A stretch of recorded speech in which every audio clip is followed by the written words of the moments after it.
Good morning, good morning, good morning! Alam niyo ba ang chika? Nag-arrive na si Pangulong Duterte at si Sara Duterte doon sa Hong Kong. So, paano ba yan? Parang tapos na ang laban. Pinakita na ng mga tao na gaano kamahal si Pangulong Duterte at Sara Duterte. Doon pa lang nayanig na ang buong mundo. Which is na lahat ay pinag-uusapan tayo ng mga ibang bansa dahil sa gulo ng ating Pilipinas. Dahil sa mga korap. So ngayon, paniguradong may iiyak na naman.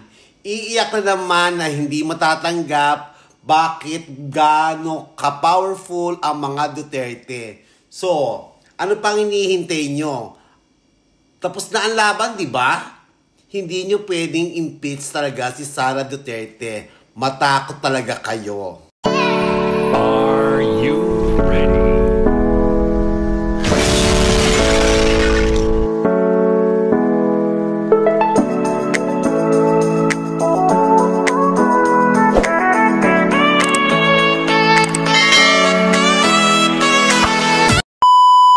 At alam nyo ba rin na ang chika ay sa 2028 paniguradong panalo na si Sara Duterte dahil hindi nila may impeach talaga si Sara Duterte. Super powerful, super mabait, sila lang ang nagpabago ng takbo sa Pilipinas. So, paano yan? Ang Team Suka pala ang nangunguna ngayon at siguradong panalong-panalo na.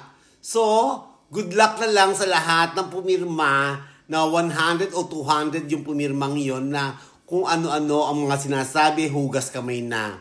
So tandaan nyo ha, inuulit ko, kung ang mga tao ay nagpapatawad, si Sara Duterte hindi marunong magpatawad yan. Yan ang sabi niya. So manganib na kasi naglilista na. Sabi nga ni Tatay Digong, kung matapang siya, mas matapang si Sara Duterte. So paano? Straight! PDP lang. At alam nyo ba rin na ang chika ay sa 2028 paniguradong panalo na si Sara Duterte dahil hindi nila may impeach talaga si Sara Duterte. Super powerful, super mabait, sila lang ang nagpabago ng takbo sa Pilipinas. So, paano yan? Ang Team Suka pala ang nangunguna ngayon at siguradong panalong-panalo na. So, good luck na lang sa lahat ng pumirma na 100 o 200 yung pumirmang yon na kung ano-ano ang mga sinasabi, hugas kamay na. So tandaan nyo ha, inuulit ko, kung ang mga tao ay nagpapatawad, si Sara Duterte hindi marunong magpatawad yan. Yan ang sabi niya. So manganib na kasi naglilista na. Sabi nga ni Tatay Digong, kung matapang siya, mas matapang si Sara Duterte. So paano? Straight!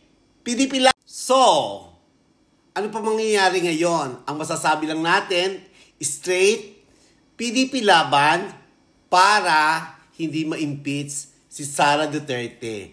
Gagawin ng mga taong bayan ang pagpoprotesta labang kay BP Sara. So, walang magaganap na impeachment. Yan lang masasabi ko. So, love, love, love. Iyak-iyakan! Iyak na! Love, love, love!